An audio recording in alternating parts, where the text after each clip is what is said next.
guys!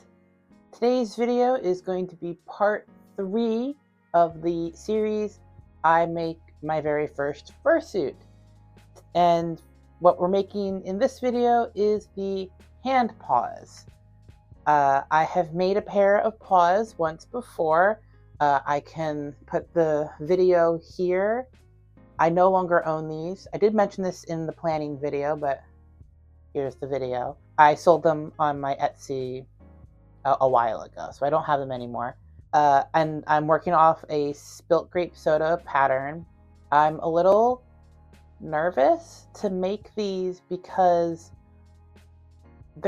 some of the pieces are really small, and I know I need to add seam allowance, but with how I did seam allowance for the tail in part 2, it made pinning a little bit more difficult because my seam allowance wasn't the same on every piece. So I really had to line up the lines that I had drawn, and I'm not used to sewing like that or pinning like that. I know that there are some people who prefer to make pattern that exact size and then add their seam allowance however much they want. So I'm just not used to having to pin it where the lines are meeting up as opposed to where the edge of the fabric is meeting up.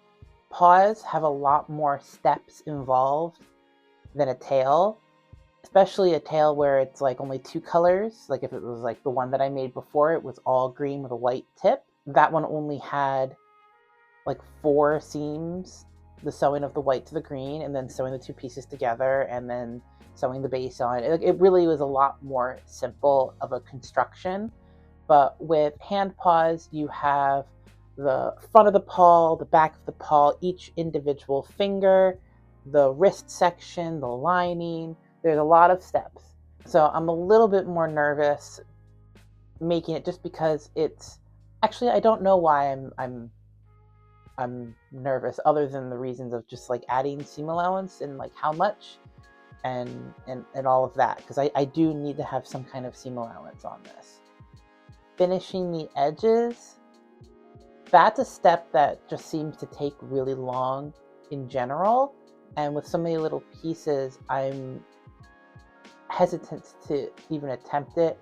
We'll see how I'm feeling, but I think the first step is picking out the fabrics and figuring out where the patchwork is going to happen. I know I want every finger at least to be a different fabric, but I want there to be some other elements that are patchwork, like the back of the hand and the wrist area. The paw is going to be, the palm area is going to be different fabric. There are also beans, so a full paw pad and each toe bean. That's all going to be one kind of fabric, but I'll explain a little bit more at the table. All right, so here are the pattern pieces. And what I was trying to explain about, you can see it best on this, is the palm piece. There's this cutout where the paw pad fabric is going to be appliqued on. When it's fur, they make you do it a certain way. Well, I mean, I think I'm still going to do it the similar way. But these are fingers. So the way this pattern works is it has a distinct thumb and then 3 fingers. These 2 like that, and then the other one also at an angle. But these have the beans, this has the paw pad, and this is the top of the finger.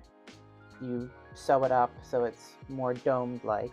Let me grab the pair that I bought. All right, the construction of this one's a little bit different because it's even on both sides. The difference with this pattern would be that this one, or this one depending on which hand it is more down. But you can see, and move the fur out, it's sewn on right at the edge. They probably did it the way that the instructions tell for this pattern. Is a large piece, you sew it on, and then you cut away the excess, and that's the same for the beans as well. These aren't as domed as the other one. This pattern also comes with the option of claws. So you would put the claw piece in here and it would stick out. But yeah, you can see how it's kind of rounded. Really, there's nothing else I have to say about that. But yeah, so for the paw pad and the beans, I have this red fabric. It's a little red, but I guess you can say I'm lazy. When I was prepping fabric, so I don't remember which video I said this in. I think it was the planning video. No, it was the beginning of the tail video. I think it was both videos. A lot of the fabrics that I'm using, you can see I have zigzagged the edges because the original plan was to make a garment out of it for myself. And so I zigzagged all the edges before washing them to make it easier so they wouldn't fray a lot. And it's like 30 pieces of fabric I did this with. But for the handful of fabrics that I added to this that were not part of the garment planning back when I did that, they frayed a lot. So when I washed these fabrics the day before I started working on the tail, I forgot that I was going to need pink or red or something for the nose and the paw pads. Luckily, like I said, I have this red fabric. I also have this strawberry fabric. It's a little more yellow than red, but with like a paw pad, it's so hard to pick these up.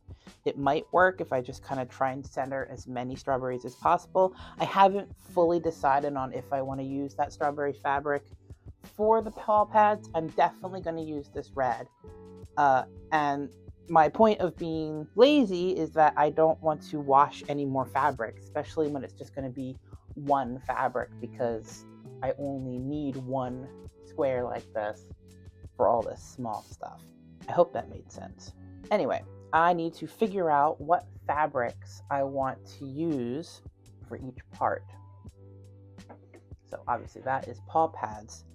And then I need to figure out each bean, or each toe, I should say. I think,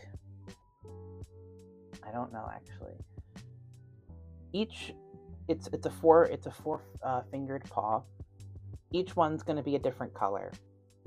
But I don't know if I want it to be a different color on the inside as well, because it's such a small amount shown. Because remember, this cutout is where the bean goes. So only this amount is going to be shown. So I think I'll just have whatever fabric's on the outside, it'll match on the inside. And on both paws, these four will be different from these four. As for the palm and the back of the hand, definitely going to do, this is a lot of fabric and I don't want it just to be one big swath of like one fabric. So I think for the palm, I'll do just one fabric since it's so much of it is covered up. And then for this is the back of the hand and this is the front palm, like front wrist area. I think, I don't know if I want to do like stripes of patchwork or like just half of it. So it's half this, half that, two different fabrics and another two different fabrics. And then two fabrics like that. This is the part where I'm just not sure what I want to do. But I think I'm going to just kind of start picking fabrics that I like and putting them aside to then start kind of figuring this all out.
I'm getting overwhelmed with all the pieces and knowing that I have to have seam allowance, and it's so much harder than the tail because the tail were these big blocky pieces. Easy.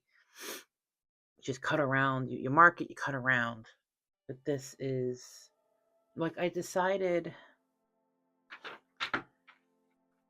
that the wrist area, I will have it into quarters. So each quarter will be a fabric. That's easy enough. But then the back of the hand, I didn't know, did I want to do that as well? But it's not a relatively even shape. This one's a little tapered out on the bottom. That's fine. But it's not, the back of the hand is not even. It's, a complex shape.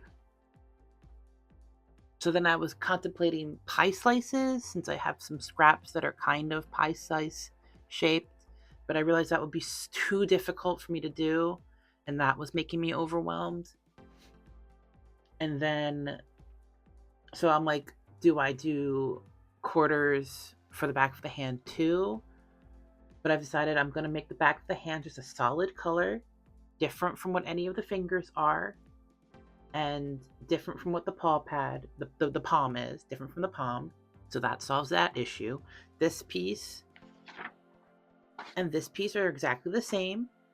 So I can just ignore this and cut out 4 pieces using this template, and cut out 1 piece with this, 1 per hand I'm talking about.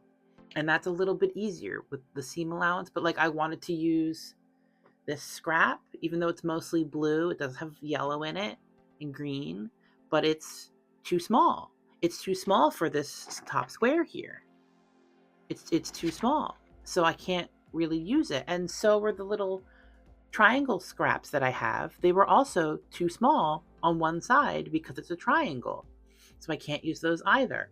Because I something that I want to do is have like a fabric here or there be repeated in other parts of the suit.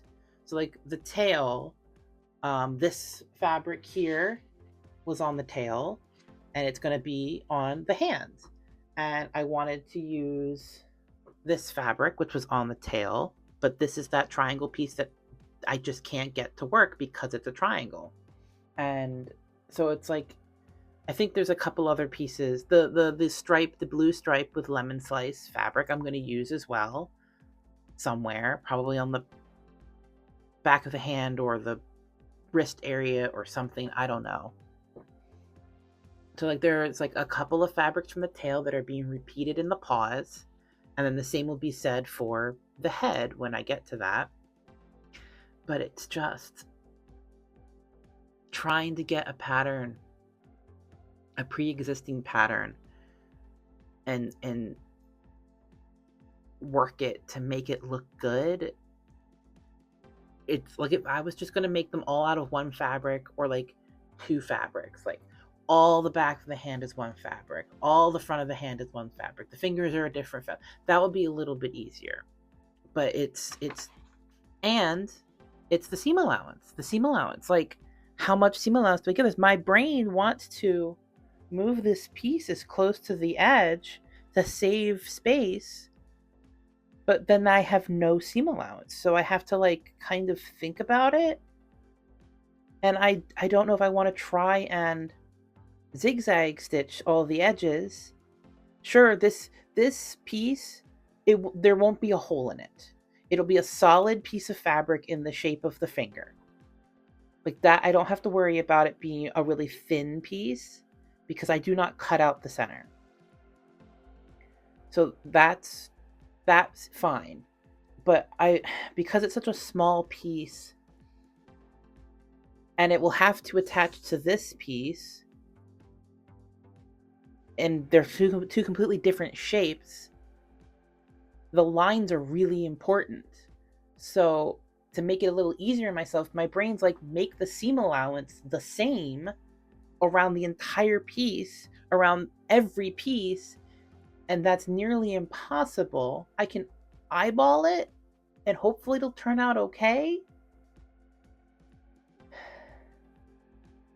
There's a tool that I've seen sewers use. Don't know what it's called, but it's like a ruler. It's only about 6 inches long. It has a little thing on it that can move up and down. And I've seen people use that to mark seam allowance, so it's the same. I wish I had something like that. Yeah, I can use a ruler, but if I'm not careful, I might accidentally mark in the wrong spot. I just didn't expect this to overwhelm me so much, so suddenly. I started like an hour ago. I filmed the intro an hour ago, and I picked my fabrics for the most part.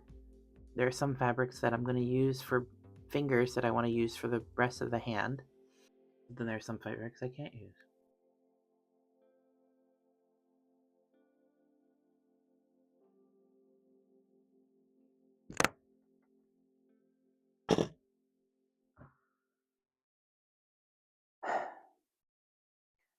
That was a couple of days ago. I took yesterday to not work on the paws at all. I just kind of did some stuff that has nothing to do with sewing, relaxed, did some crochet, and I actually messaged Beeshives, the maker of the Jackalope plush suit, and they actually responded and gave me some good tips, because I tried searching the internet and I don't think anyone else has ever done something like this. So they definitely helped with some good tips, and not thinking about it at all yesterday helped. So I'm going to jump right back in where I left off.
have all of my finger pieces and the paw pad side cut out.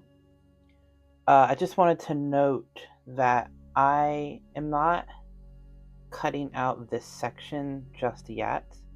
I'm going to, because it gets pinned like this and sewn, and this is the top of the finger. And then I'm going to cut out that section and zigzag stitch. I am going to now, well, not yet, but I will zigzag stitch around the edges of all of these pieces. This one, I'll start at the point, go around, and then stop over there. But I still have to do the back of the hands and then the entire wrist area. And that's one of the things that kind of stopped me last time, as you know, because I showed it. Also, I flipped the pieces over so that it's like when you're making like a shirt or skirt or whatever, and you have the fabric on the fold when you cut it out. Like, say, here's your skirt piece, or like that, a skirt piece. And then you unfold it and it's the full thing, or you cut it out and then you have two of them. So basically that's what I was doing when I flipped them over, because I need per hand 2 outer pieces, 2 inner pieces, but they need to be reversed so that this one can go here and this one can go here. And because I need to draw out the outline of all of them, that's why I did it that way. It's more or so because with faux fur, you can't cut them out that way. You have to have the faux fur laying down, you know, the backing facing up, and pretend this is faux fur. The printed side would have the fur on it. The backing would be this side.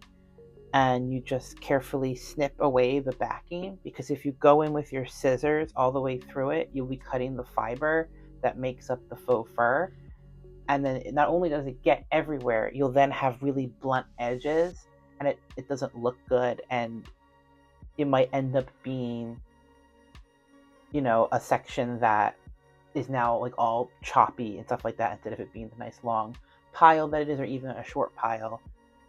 So you have to cut the pieces out on faux fur individually. That's what that all is about. But because I knew I had to have, you know, the outlines, because I can't cut them out exact, I just did the same thing and drew it out. Yeah, whatever. Once again, I was not filming the last 25 minutes.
So I got all of the pieces finished with a zigzag stitch all the way around.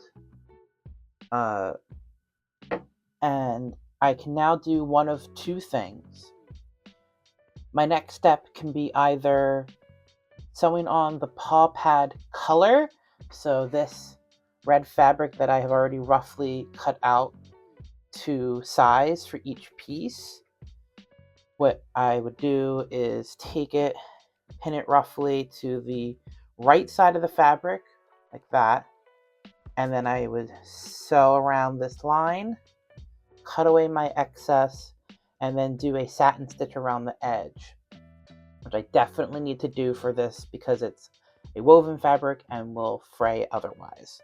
Or my next step can be to start doing some of the decorative stuff that has to be sewn on before I sew the pieces together. So like this is a back of the hand, this is a right hand, that's the thumb here. And there's definitely, I pulled some stuff that I can use. Not only do I have my trims, this is 2 of the skinnier pieces of trim that I have. I also pulled some little bits and bobs. Got this satin bow, this ribbon bow, these embroidered bows, embroidered whatever that is, flowers, crochet lace in white, crochet lace in green, and then this little trim here, got 2 pieces of that. I also have crochet lace in 2 different styles, in off-white or beige. And then I've got 2 ribbons in yellow and green. This is the same. This bow, I made it out of the same as this ribbon. So I can start decorating, like figuring out where I want to put pieces, things that have to be sewn on before it gets sewn together. Moreover, you may have been wondering what this was all about. I did film that a little bit. So last time I talked about what the wrist section is going to look like, I was going to do it into 4 quarters, 1, 2, 3, 4, and have each piece be squares, roughly squares. This wrist piece is not a square. It is slightly wider at the bottom than at the top.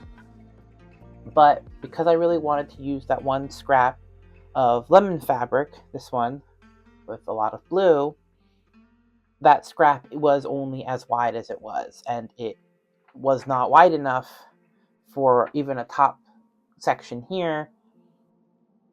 That was with not even including the seam allowance. So what I did is I measured out 4 sections that will be sewn together in strips like this.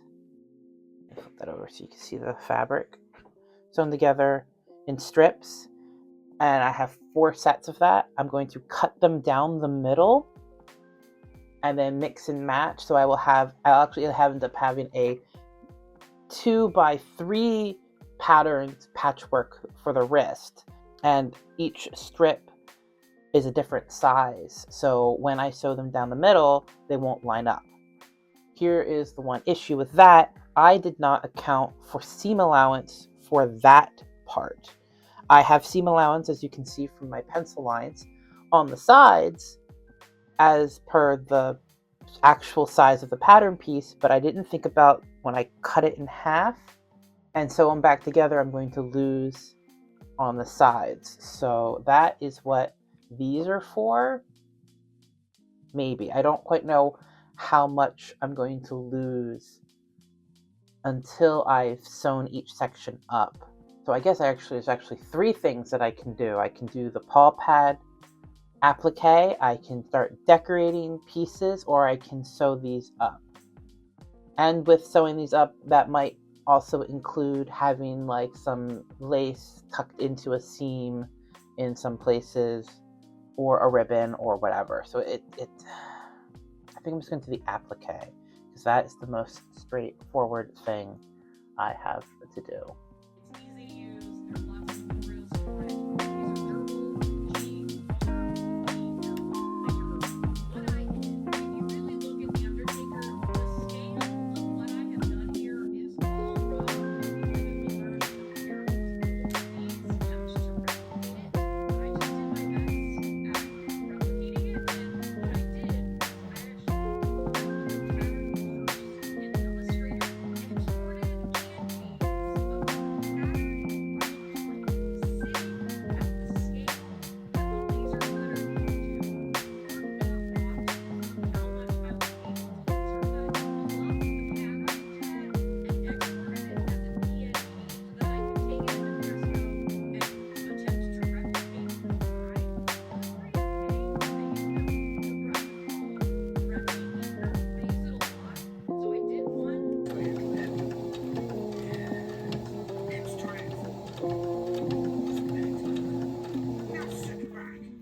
Prepare to be distracted and enjoy the show. Hello, gentle listeners, and hello especially to you, beautiful viewers who are watching the video version. It's free to watch right now, and it's free. Distractible, I will be your host. If you've never watched this before, the way this works tonight, the host and I will pick my co-host / editor, and they are competing to see who will win this episode, and thus be the host of this episode. With Ron Perrin, 2 windstorms ago, it's a natural architecture comes and goes, you know, it's like a season. It changes like a weather protection.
Okay, so I got as much done as I could before I had to stop because now is the time to start adding extra decorations. And I also have to do the embroidery moss. So for the paws, I think I'm going to not do any embroidery on the fronts here for ease of movement. I don't want anything to get in the way. So I'm just going to focus on the backs. One thing I wanted to mention. So when I was sewing these pieces together, I cut them in half and I switched them around. And something happened somewhere where some of them ended up shorter than others. So you can kind of see it here, but it's not a lot. This one is a little bit more, but this bit here is the like printed by whoever label on the fabric, so it's going to get covered up anyway. So that one's pretty okay. This one, however, it was really off. So what I ended up doing was so for these strips down the middle, because cutting them and then sewing them back together would make them too narrow. And it did turn out where some of them are a little too wide, but then some of them turned out perfectly. What I did is I used this fabric. It's one of the lightest ones that I have. And I cut 1.5 inch wide strips. Then I sewed the strip on to the two sides and then laid this crochet lace on top and sewed it down on both sides. Using more of that fabric, as you can see here, I filled in the gap. This one was the shortest out of all of them. And this one was the longest. And it ended up that they ended up together on the same one. And so what I did is I took more of that light beige fabric, sewed a rectangle on to the two sides, and then took some of my trims and just kind of sewed them on, and then did this one. And I did that as well over here where it wasn't quite as bad, but it was enough to warrant doing it. I just took a small piece. It's actually the excess because I left excess on here. Cut it into two narrow strips, sewed them together, and then sewed it on, and then sewed this trim on to cover it up. Most of the stuff on the bottom, it's hard to say. They may end up not being the same on both sides. It's hard to say. There's a chance that some of the stuff is going to be cut away because this one's okay, but that is for later. What I have to do now is, like I said, any additional decorations for the two back of the hands and then embroidered moss. So to make it easy for myself, I'm not going to put any embroidered moss on the palms, and I really don't see the need for extra decorations. I do have the white and green crocheted lace that I mentioned before. I have this little trim, but this is all stuff, well, these can be sewn on top. This stuff is more so to be sandwiched between seams. I do have this one ribbon bow, which will probably look good on this yellow hand. The larger satin bow, I think I'm going to put on the head. So I'm not going to use that. These little embroidered bows would be good on the backs, and then these embroidered flowers, which I'll probably just cut up into individual flowers, put them across. I also have these two embroidered pieces. I got these, a lot of these trims, like these little things, and this bow, I got in a box, big box of sewing supplies from somebody who's trying to get rid of it. There's a lot of thread in there. There's a lot of bobbins with thread on there already. And there's 2 or 3 bags of just scraps. And I believe the person said that it was from their aunt. And my guess is the aunt used to alter wedding dresses because it was a lot of white trim or off-white trim, like stuff like this. This stuff, especially these and these two, and I have a couple other things.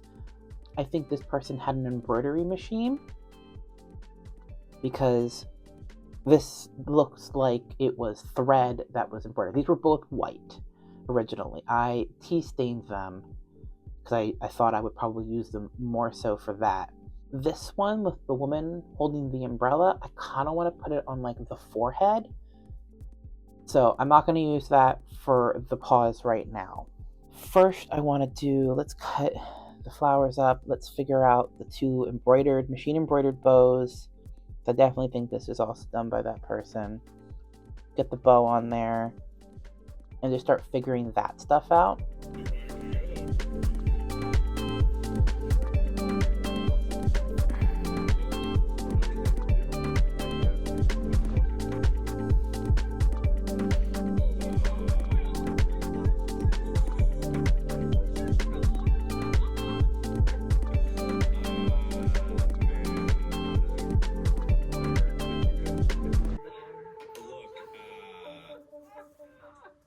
That could have gone worse.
Okay, so the next step is the lining, and I have been debating on what to make the lining out of. A lot of people say to use scuba knit, but I am not buying that, especially with having no idea what it feels like, and this is going to be something on my hands. I am neurodivergent enough to not like certain textures. There was another fabric that I was considering. I don't know what it's made out of, but I think it's supposed to mimic satin. I can't find it. But this is a pillowcase from Brooklinen. Specifically, they're percale cotton. And I love these sheets. Now, my mom and I both have these sheets. She doesn't like them as the pillowcase. The rest of the sheets is fine, but she doesn't like the pillowcases. So these are ones that have not been used, or maybe they have been. They have been used, but that's okay. They are clean. They have been washed. And I'm going to use them as my lining. How basic do I need to bring this?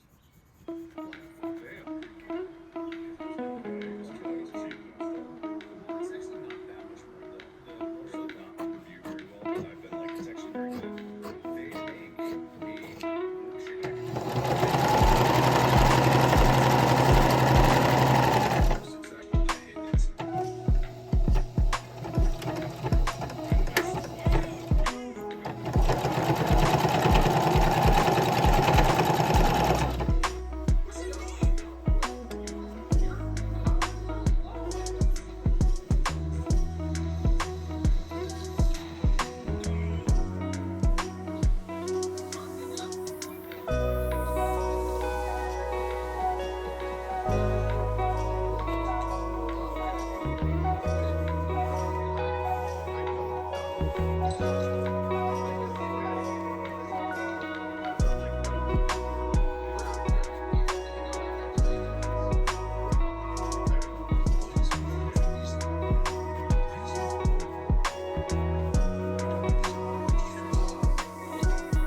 Okay, we are in the final stretch.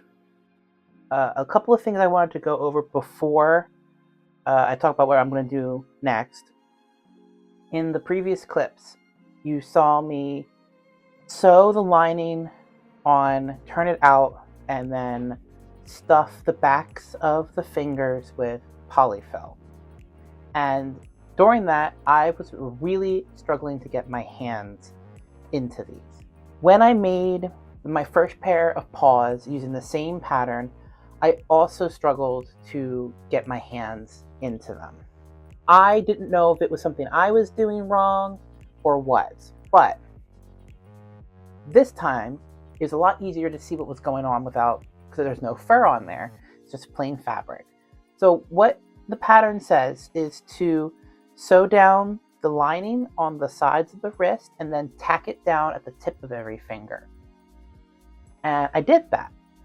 But when I turned it out, I was noticing that some of the fingers were like not able to be fully turned out and were being pulled down. And I would try to pull on it, and it was the lining preventing it from fully turning out.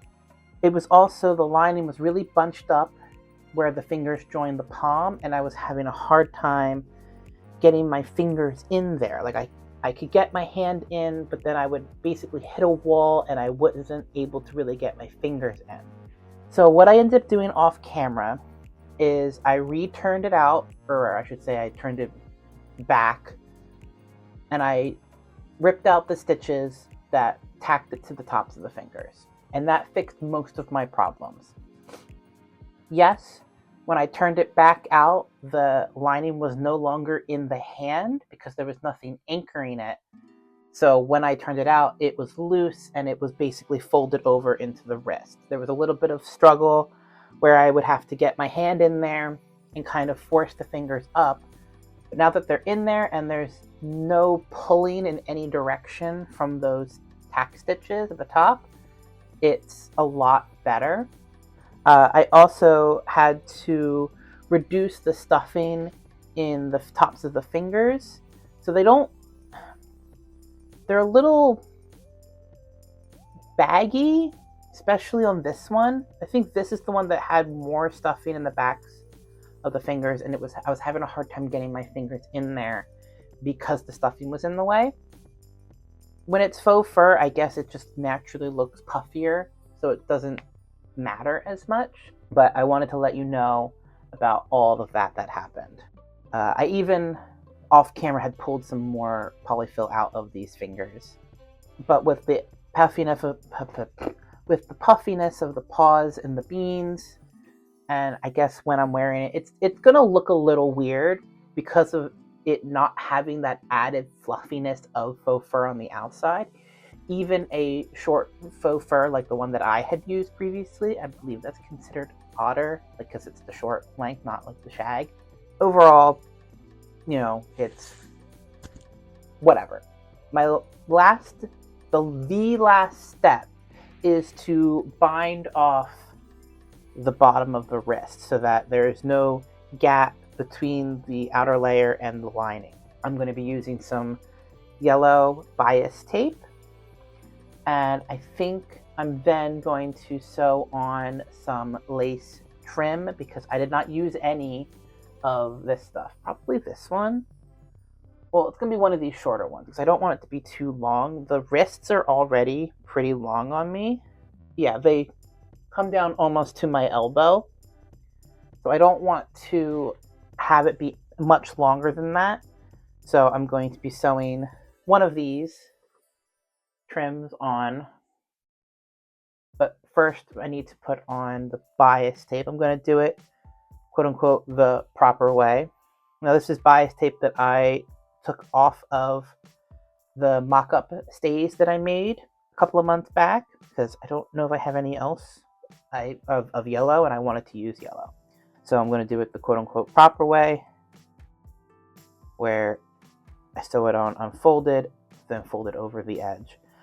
I was debating on whether or not I wanted to even out these edges first, like just kind of take my scissors to them, especially this side. This side's pretty wobbly.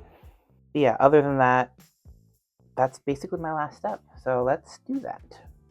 Right, you've got all your MSG into this, acting as your seasoning, and you've also the way that and then therefore you've actually got enriched MSG seasoned potato bread. Using crazy sausages and stuff like that. As well. Review chefs claim to know how it is. This crispy scale. So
and they're done. I'm really happy with how they turned out. They're super comfortable. The pillowcase lining is perfect. I decided to go with both trims, one on each, to keep with the nature of it being patchwork and all of that. So here's back. Got some embroidered moss, bow, this little ribbon bow with a bead and a flower, more moss. You can see all the fingers. And then the palm, the bright red beans, and then more of the fabric. I did lose, so if you remember, I added some extra bits to the bottom edge because of my patchworking ended up kind of uneven. I did lose one of them. It was under this bow. You can see just the tiniest bit of that trim peeking out. Let me show you the other paw. Got some embroidered moss on the finger, this little ribbon bow across the palm or the back of the hand, more embroidery, another bow, more trim, and then beans. And this is the other spot I was talking about. I had done 3 rows, a green, a white, and a green. And that second green got completely lost from me trying to trim it and then adding the bias tape. I didn't really know how I wanted to put the lace trim, or whatever you want to call this. It's kind of lacy, this lace trim on the bottom. So it does kind of cover up the bias tape in some places. So I guess it really didn't matter that I used yellow, but like I said, it came from my stays mock-up, so it was just going to sit around anyway. I might as well use it for this. As I was saying before about the bunching around the fingers, with the lining no longer tacked to the top of each finger, it's definitely a lot easier. It is quite snug. This finger here on both hands have both my middle and my ring finger inside, hence why it can be kind of a snug fit. I just prefer it to have the two in this spot as opposed to maybe like my ring finger and pinky. I can also do that, but I just automatically go for these two, index, thumb, and the pinky. The shape where it's supposed to be kind of like with the thumb set down slightly, I feel like gets kind of lost. I don't know. It doesn't look as like, here's the thumb on the side, as opposed to it being a symmetrical paw. There are designs where it's the two sides, it's completely symmetrical down the middle. I guess you can kind of tell that it's not because of where this finger is placed. It's a little bit lower than these. But yeah, I'm really happy with how it turned out. It definitely made me use my brain in a way that I'm not used to, trying to like figure out the logistics. But yeah, I really like how it came out. I think they're super cute. And I guess I could give you a little bit of a sneak peek into who this character is. I will say his name is Clover. I hadn't mentioned that in either of the other 2 videos. His name is Clover, and he is a fox plush. I'll just leave it at that. So yeah, here is Clover's paws. I don't know when I'm going to work on the head. That's the part that's most daunting since I've never done anything like that before. But I will definitely be making that video soon-ish. I don't really know when I'm going to work on it. I kind of want to take a break from working on the fursuit and do some other things. Thank you so much for watching. If you enjoy crochet, sewing, or any other kinds of crafts, please consider a follow. I upload every Sunday, and I hope to see you there. Bye!